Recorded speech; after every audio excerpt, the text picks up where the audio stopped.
Hi there, and welcome to Naturally Recovering Autism. I am your host, Karen Thomas, and I want to thank you so much for being here and being a proactive parent and getting the resources that you need to let your child live their most fulfilling and independent life possible. When my own son was diagnosed with autism, I was told to drug him and try behavioral therapies, and there was nothing else that we could do for him but manage his symptoms the rest of his life. But I didn't want to do that. Fortunately, my background in craniosacral therapy of now 30 years let me know that the brain can and does heal, but I didn't know that much about autism. What I did know is that I didn't want to just mask the symptoms with dangerous drugs. I wanted to find the causes and work with them naturally. And fast forward, it took me a decade and a lot of time and effort, but today my son is no longer diagnosable with autism after being told it could not happen. So I'm here to share with you valuable resources to save you the time and some of the expense that I had to spend to figure it out, and to help you let your child lead to their best results possible. Every child's level of recovery is different, but we know that children who couldn't sleep through the night are sleeping now through the night and happily. Their immune systems are now strong where they were once sick all the time. Children who were nonverbal and their parents were told they could never speak are now speaking. Children who were getting D's and F's in school are getting A's and B's, and those that were so anxious all the time and couldn't sit still and were uncomfortable in their own bodies are now calm and happy and relaxed, and they're leading fulfilling and independent lives with friends. This is what we want for our kids. So I'm here to share the resources with you so that you can get the best results for your child, the best possible. And you can start that right now with my free download of the top 7 foods to eliminate beginning today, of the top foods that are the most inflammatory and toxic that are contributing to those physical and behavioral symptoms of autism that your child is having. They're making his life uncomfortable. So you can get that right now at naturallyrecoveringautism.com/7 foods. And feel free to share that with anybody you know who would be interested. And I will also link to it in today's show notes. There's, of course, a lot more than diet, but this is something you could start doing today that will begin to reduce those symptoms. And I'm happy to share everything I can with you. So right now, let's dive into today's episode. Hi there, welcome back once again. I appreciate you being here as always and what you're doing for your child to help them live a healthier and happier life. And I'm here to help give you resources in doing so. And today we're actually going to be talking about how millions of moms worldwide are really pressing regulators and companies for more non-toxic and more nutrient-dense foods. And fortunately for us today, we have a special guest who is Zen Honeycutt, who's with us. And she is the founder and executive director of Moms Across America. And if you don't know about Moms Across America yet, it is a coalition, it's a nonprofit and a coalition of thousands of moms. It's a community that has really gone across all 50 states and now actually outside of the United States, I believe is true too, to bring awareness about GMOs, genetically modified foods, toxins in our food supply, and other environmental issues to make sure that we are getting healthier foods, have healthier environments to live in, healthier resources, and to educate the general public about these things, and especially us moms, because we want to be able to know as much as we can so that we can avoid the toxins and have healthier environment altogether, but especially healthier foods for our children. So Zen, welcome, and thank you so much for being here today. Thank you, Karen, and thank you to all your listeners. I'm so happy to be here. Thanks. And you have some really valuable information. I know that you have some recent testing results that you found in some food supplies and about other things like some of the dyes, et cetera, as well. So why don't you go ahead and tell us about some of the new testing results that you found in Sure. Our most recent testing was of General Mills loaded cereal. I mean, that just begs to question, is it loaded? We know it's loaded with food dyes, actually. It says it right on the box. It has red food dye 40, which is banned in Europe. It has a blue food dye, and it's loaded with a cream in the middle of this little red and blue pocket and purple pocket type cereal. So it's like frosting inside of a cereal box, and we were just wondering, is it loaded with pesticides and chemicals and heavy metals? So we tested For glyphosate and its breakdown AMPA, we tested for 236 different pesticides and also for heavy metals. And we found, of course, well, I guess I shouldn't say of course, but we found it to be loaded with heavy metals and pesticides. And, there could have been higher levels for sure, but the highly processed manner of these types of cereals, we believe, breaks down some of the, chemicals so that they're not as detectable as, they could be. But we did find glyphosate in the loaded cereal, and it was 174 times higher than, sorry, wait, let me get my numbers out here.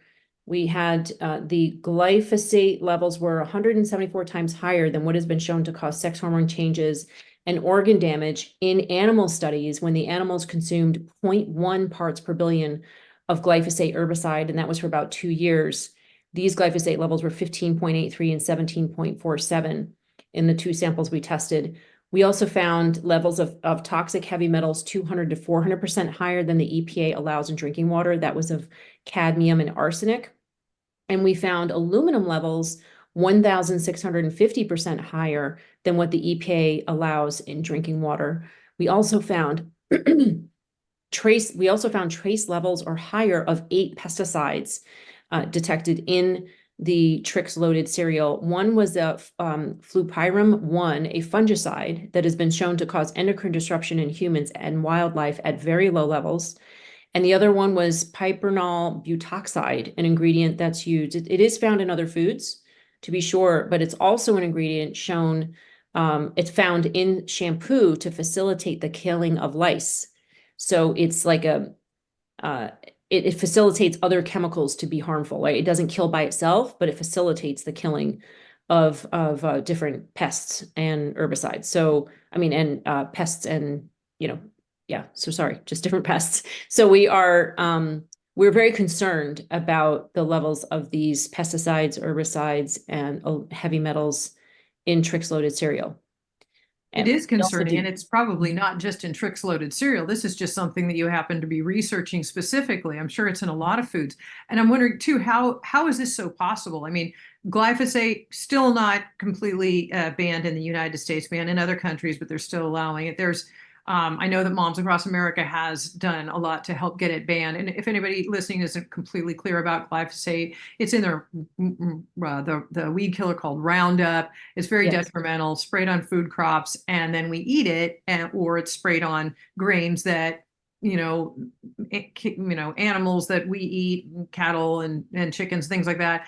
If it's not organic that we eat, that we will be, getting the glyphosate in our body. It tears a crop. It tears up the gut lining. Another reason why parents say, well, I've had my child on a healthier diet and they're not getting better. Well, there are still some underlying issues that are in our water supply and our food supplies. And it's really frightening, Zen. Really, how are these things happening and being so possible still? Well, it's because our politicians are receiving funding from corporations, and they just make policies that allow it. Our own EPA reviewed studies on glyphosate to see whether or not to renew it after 15 years of looking at the studies. They determined that they said that glyphosate is not likely to be a carcinogen, whereas the International Agency for Research on Cancer, world-renowned scientists coming together, they said glyphosate is a carcinogen. It's a definite carcinogen for animals and a probable carcinogen for humans. And the only reason why they could say probable for humans is because you don't test glyphosate on humans, right? It has to be observations of people who are exposed to glyphosate through their urine has glyphosate in it. You don't just subject a human to glyphosate exposure, right? Animals, they could do that. And so the animal studies, they could say, yes, it's a definite carcinogen, because they had animal studies directly on animals that showed cancer, that glyphosate caused cancer in animals. So, but the last time I checked, we were of the animal species. So I wouldn't see why there would be any reason, to suspect anything different. So we have our own EPA is bought and paid for by these large corporations and allow this type of thing to happen. When you see it in, for instance, at the red food dye that I mentioned, that's banned in Europe, but it's allowed here in the US. And there's 1,200 different endocrine disrupting chemicals that are allowed in our food supply and in our environment here in the US. Only 3 of those are allowed in Europe. We have a major problem with corruption here in the United States. And it starts with actually us electing politicians that are receiving money from big pharma, big ag, and big oil. So I urge all of your listeners, I don't care how popular or fancy somebody speaks or what it is that you like about your elected official or what party they're from. I would urge you to look at not what party they're from or how likable they are, but are they receiving money from big ag, big oil, or big pharma, or big tech for that matter? Because if they are not your candidate. They're not working for you. They're working for them. They're working for the profits of these corporations and not for the health and safety of the human population. And I bet a lot of them are going to be accepting profits from a lot of these corporations and companies as well. And so it's probably about finding hopefully the best candidate that is out there, possibly that can be a little bit more parent friendly and care a little less, hopefully, about their pocket and a little bit more about the environment and the people in it. I know Yes. that the FDA, like I said, it banned red dye number 3 in 1990. However, that was based on scientific evidence that there were carcinogenic risks. I also know that red dye number red causes a lot of anger issues, the way it affects the brain. And yet the agency never moved to ban it from our food. How can that be? Again, back to, obviously, pockets being fed, because if it's known to do these things, how can they? It's just astounding that they can continue to do it. Yes, and they continue to allow it because they fear the repercussions from the big corporations that are selling products with it. And states like California have actually moved to ban these food dyes. And there are several other states that have the same type of bans happening. So if if you're living in a state where that's not happening, I would just urge you to find out and contact your legislators and senators. We are very supportive of a federal ban on these red food dyes, particularly red food dye 40. There are other ways to dye foods. Beets make a beautiful dye. There are other ways to dye foods besides synthetic toxic chemicals. And I personally know a father, just like you mentioned, who had a child that banged holes in the walls, and it only happened on Fridays. And they were like, there's a pattern here. What is going on? And they realized that was the day that grandma came to visit and would buy him a strawberry shortcake ice cream from the food truck. That was the only day that happened. And the only day that he was banging holes in walls was on the day that he had those red food dyes. So they stopped that, and the whole punching in the holes in wall, behavior stopped. And so if you are confused or upset about the behavior of your children, the number one thing to look for is the food that you're feeding them. Does it have food dyes? Does it have pesticides, toxic chemicals, glyphosate, GMOs? And begin to make that switch right away. Please, I beg of you not to give Skittles as a treat. They are actually a threat to human health. They are, the food dyes in Skittles and M&Ms and, any of these colored candies. They may look fun and they may look like, oh, your child, especially children with autism, they did something that you're really happy about. You want to give them a treat. Give them a strawberry, an organic strawberry instead. Give them a piece of organic mango or, pineapple. Give them something that is healthy and delicious, not, laden with food dyes and chemicals and pesticides. Yeah, I'm always telling the parents that I work with, parents with children with autism, especially, that are even more sensitive to these particular types of chemicals and certain things in foods, that if you can troubleshoot it pretty easily, just like this example you gave of grandma came on Friday. If you notice that your child has any new behaviors, physical or emotional, and it has just started, think back, especially 24 hours, but even 72 hours, think back, what new food or supplement or anything did I give them, or did they have, or have exposure possibly to, in right before this episode began, because that can give you some really good information as well. So then this comes to what can consumers do, and especially parents like us, to avoid the toxic foods and, really help to, like you said, change the policy by being able to, check into who your legislators are, when you're going to vote, who you're going to vote for, and things like that. But what else can parents do, the lay person, to be knowledgeable? I mean, of course, you want to read your labels, or organic, yes, non-GMO. What else do you have? Yes. Well, like you said, read your labels. And the first thing to do is whatever foods you buy the most of, switch those to organic. Mm-hmm. So if your child consumes bread, with a couple of meals a day, or pasta or dairy. Switch those to organic immediately, and don't buy the other stuff. Just don't have it in the house. Get it out of the house. Don't have it in the house. Switch to organic.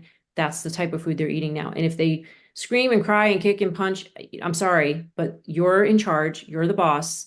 And you're the one that's providing the food that they're going to eat, and they won't starve. They will eat what you provide eventually. It may take a little while. But be the one to say, no longer, I am no longer going to perpetuate the exposure to my child to these toxic chemicals. I'm no longer going to make that available in my house. And don't make it available for your husband or your other child. Just don't have it in the house. Tell them, if you want to eat that stuff, you can eat it somewhere else. This is a safe haven in our house. And that's what we're doing now. And educate them in the process, ask for their partnership, and educate them in the process, and have them be on board, and have them see the benefits, and say, you can make a deal with them. Hey guys, let's do 2 weeks, all organic food, no food dyes, no processed sugar. If you want to have honey, if you want to have fruit, you want to have, if you want to have gluten-free, it's got to be organic gluten-free, or just, get rid of the grains, just 2 weeks. Let's give it 2 weeks, and let's see how the behavior changes happen in our home. So make a deal with your family members, get their agreement, make a partnership, promise them that this is going to make a difference. That's what I did with my son. And I think you really will see a huge difference. And as you mentioned, contact your senators and your representatives. The more of us that speak up, the better it is. And really, there are over a dozen bills now out about food, no GMO fake meat. I believe it's in the Midwest, one of the states in the Midwest, California, and this red food dyes. There's several states that are doing that. There are states that are proponents of better, healthier, safer school lunches. And, this is very important. Moms Across America tested school lunches last year, 43 school lunch samples, 93% positive for glyphosate, 100% positive for heavy metals, some up to 6,000 times higher than what the EPA allows in drinking water. We found a aviary contraceptive in 4 of the school lunch samples. Aviary contraceptive.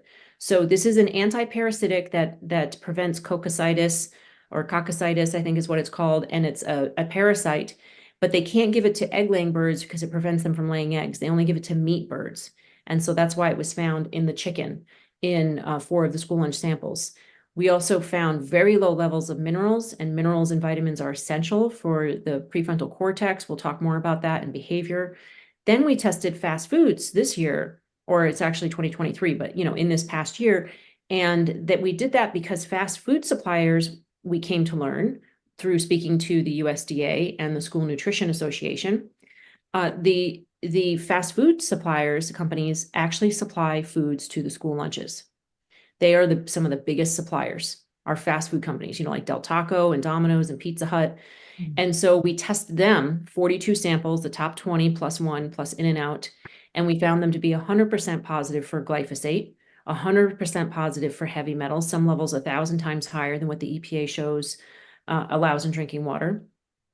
Panera Bread was the highest in glyphosate, and they're supposed to be selling good, clean, wholesome food. We believe it's the wheat sprayed with glyphosate as a drying agent in Panera Bread, and then Arby's was second. And we found the lowest levels of glyphosate in Chipotle, just so you know. And we're not being sponsored or anything by Chipotle to tell you that. And the highest levels of cadmium, of heavy metals, the highest levels of heavy metals was cadmium, and it was found in In-N-Out French fries. And the second highest level, I believe, was lead, was found in, I believe, Sonic. It was either Sonic or Jack in the Box. I'm so sorry, I don't have that in front of me right now, but it was a burger. And lead can be high in levels of in red meat. And then we found pesticides in, I believe, 73%. I have to get these numbers up here of the sample. 76% were positive for harmful pesticides, and we found contraceptives and harmful antibiotics in 40 to 60% of the top 10 samples tested. And we also found that narcarbazine, the aviary contraceptive, in a Chick-fil-A sandwich in the fast food. And we found levels of vitamins and minerals so low that you could not, you could not really call this food. The lab owner who conducted the testing and facilitated the testing said that there were more toxins found in this food than there were nutrients. And this is incredibly important because as an advocate for autism and behavioral and health issues, Your listeners probably have heard stories like what I'm about to say right now, but maybe not to this extent and connected to science. Okay, so I'm going to share that Barbara Reed Stitt she's a Lifetime Achievement Award winner. She wrote a book called Food and Behavior: A Natural Connection. And if you haven't read that, I highly recommend all of your listeners to read that book. And what she did was study parolees, criminals, and serial killers in prisons for 20 years and high school dropouts. And she studied the connection between food and behavior. And she gets into the nitty-gritty on this book. However, she misses the point that GMOs and glyphosate were in the food supply then, right? It was in the late 90s, so that they were in the food supply by then, but it wasn't a known thing. When people just didn't know about it. So what she did was she switched the food to whole food. She took out all the soda and the junk food and the processed food, and she gave the prisoners and the school system people whole foods for a year. And in the prison, the recidivism rate switched. Instead of 70% of the prisoners that came into prison going out and then coming back in again within a year, going back to prison, 70% came in, went out, and stayed out. And when they were supplemented with minerals and vitamins, there was a 50 to 70% drop in criminal behavior in the prison, which is recorded, right? Acts of aggression are recorded. 50 to 70% drop within 1 to 2 weeks when they got some proper supplementation, 1 to 2 weeks. Wow. And the one thing that these parolees, criminals, and serial killers all bragged about, the one thing that they had in common was not their socioeconomic background, like some might think based on the prison population. It was not that they were of color and lived in a city.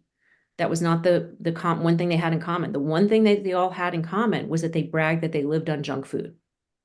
And they had low vitamin levels as a result, vitamin B levels specifically.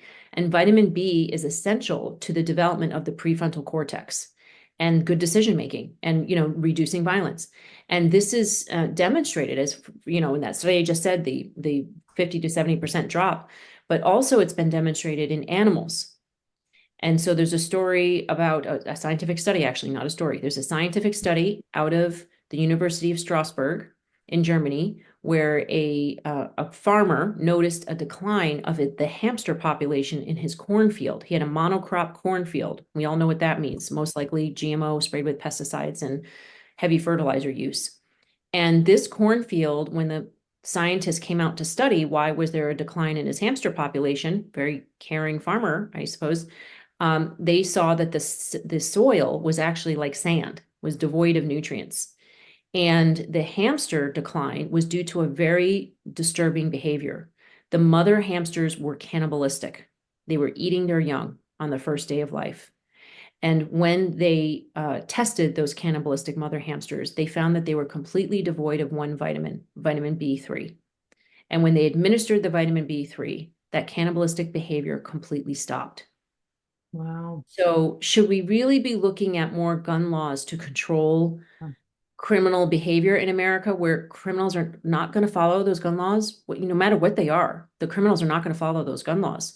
Or should we be looking at the cause of the aggression in the first place, the mental illness, the lack of nutrient density, nutrients in the food supply, and the addition of toxins? These glyphosate is a neurotoxin. All these other, pesticides and herbicides, they're shown to be neurotoxins. And in addition, we found butadiene, which is a central nervous system depressant, in 47% of the fast foods tested. And this central nervous system depressant, right on the fact sheet, it says that it causes combativeness. And it was found at very high levels in fast food. So, you may not be eating fast food, but the person driving the car next to you might be eating fast food, and they might be jacked up on butadiene, and that might be part of the reason why they're so aggressive. Maybe the policeman in your town, maybe your babysitter, maybe your teacher or your kid's coach. We wonder why sometimes people are just freaking out for no reason. It could be because they're jacked up on butadiene from this fast food. And to me, that makes this not a like, oh, my family's going to avoid pesticide issue. This makes it a community issue. And there are communities who have said no to fast food. And for instance, Montpelier, Vermont, the people there, they got together on the city councils or commissioners or whatever. They said, no, we're not going to allow any fast food chains into our town. And they didn't. It's a beautiful little town. So, if you have time on your hands, if you're retired, if you're disabled, and you're not a part of what's going on in your community, connect with your community, run for office, pressure the people who are in office, tell them, we don't want any more fast food places in our town. We don't want to buy this junk. We don't want the communities and, the people in our community eating this junk. We don't need these toxic chemicals in our community. And publicizing this information is so important because there are so many people that really don't realize how bad it is. And these kids that these people that these shootings that are going on in schools and things like that.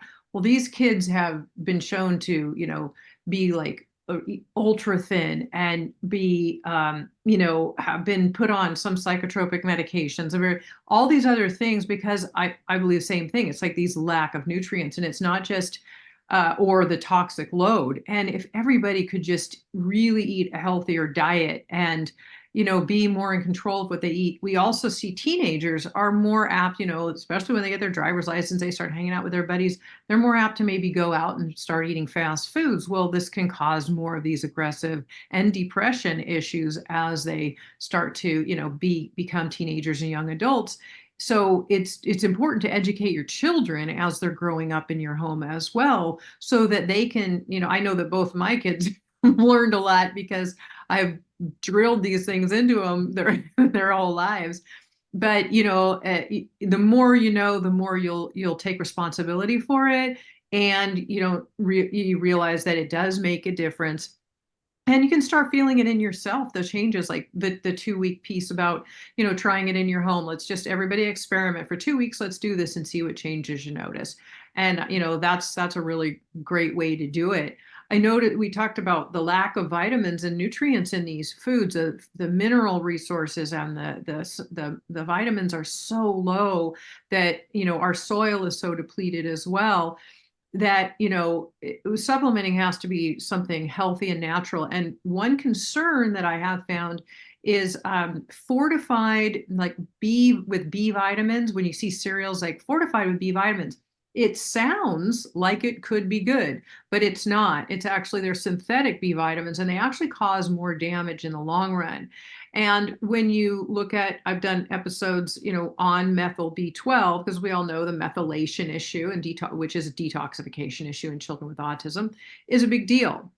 And their detox pathways are already weakened, so they can't really detoxify, as well as even the next person that doesn't have autism, perhaps.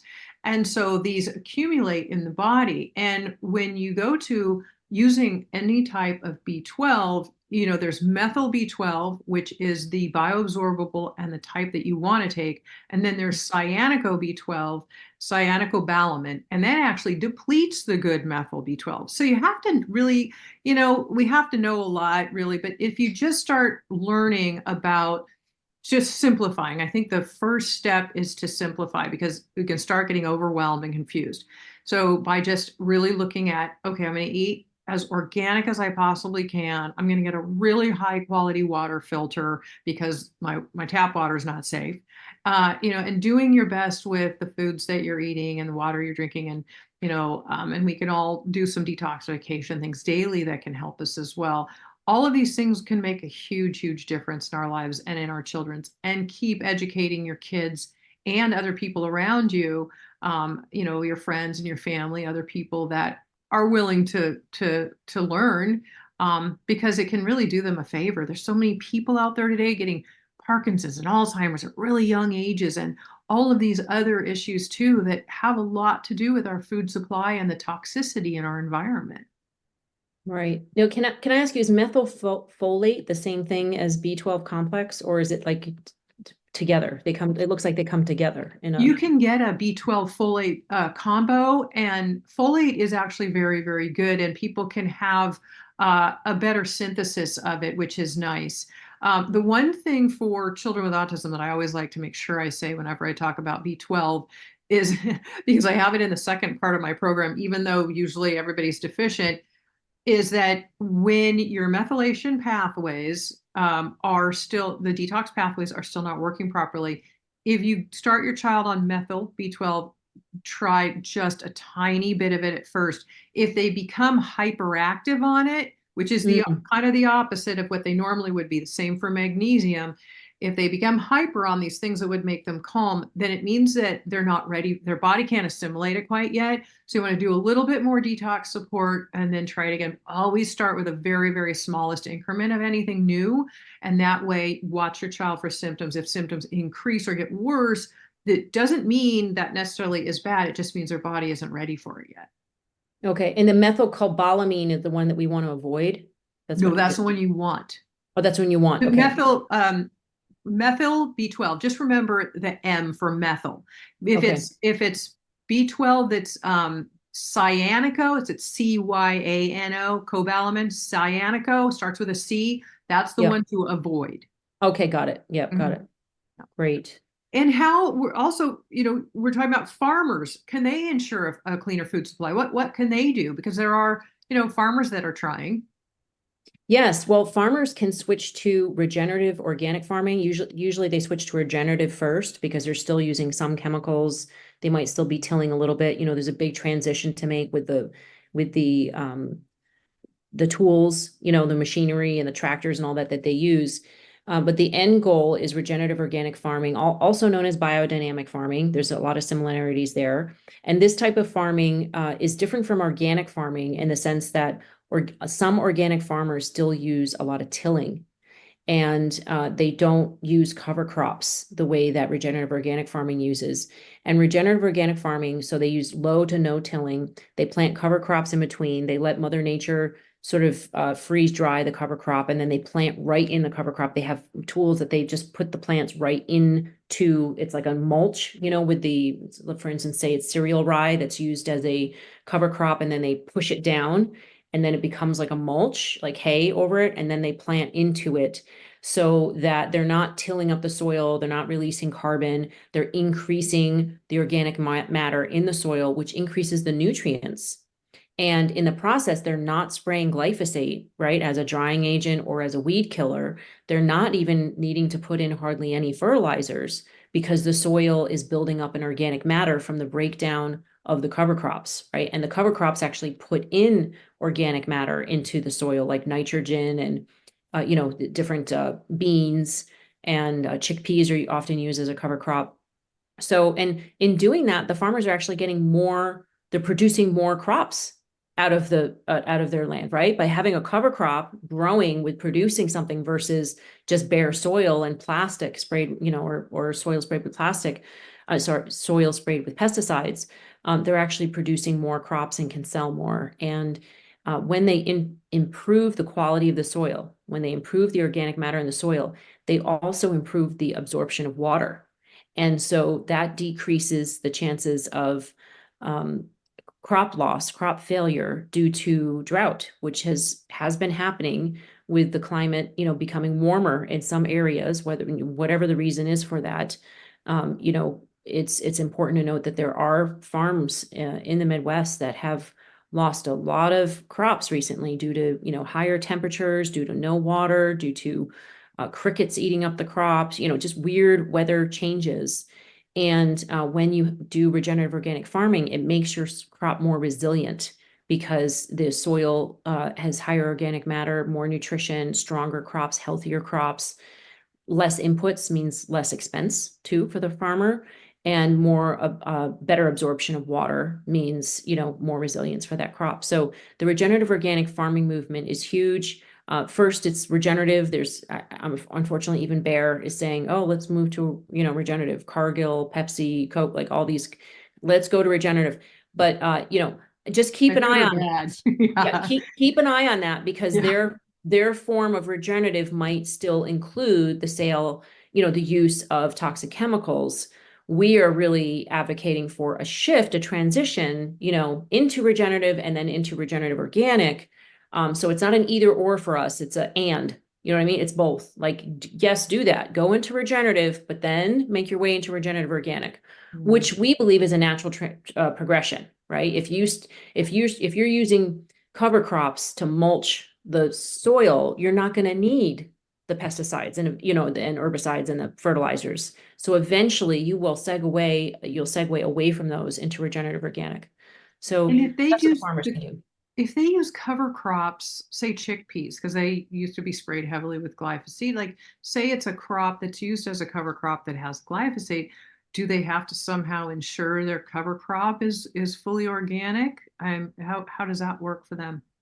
Yeah, so that would just mean they're not using toxic, it's not GMO, first of all, Mhm. non-GMO, and they're not using toxic chemicals on that cover crop. And the Mhm. problem is that some might still be doing that. They might plant the cover crop and then spray it with glyphosate to kill it so that they can then plant, a couple weeks later, they'll plant their new crop.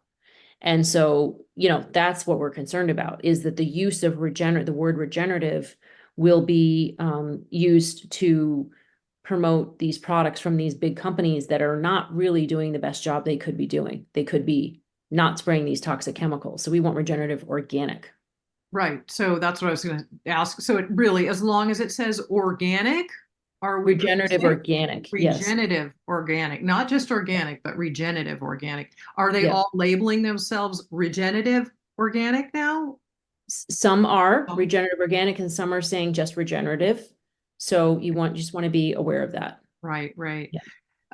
And this is great, and it's a lot of information. And so I'm wondering, I know Moms Across America is really helpful in supporting parents to help learn how to, fight or stand up to legislation, and also getting on your email list or your following you on social media to understand what you are putting out, these resources for parents, how they can help.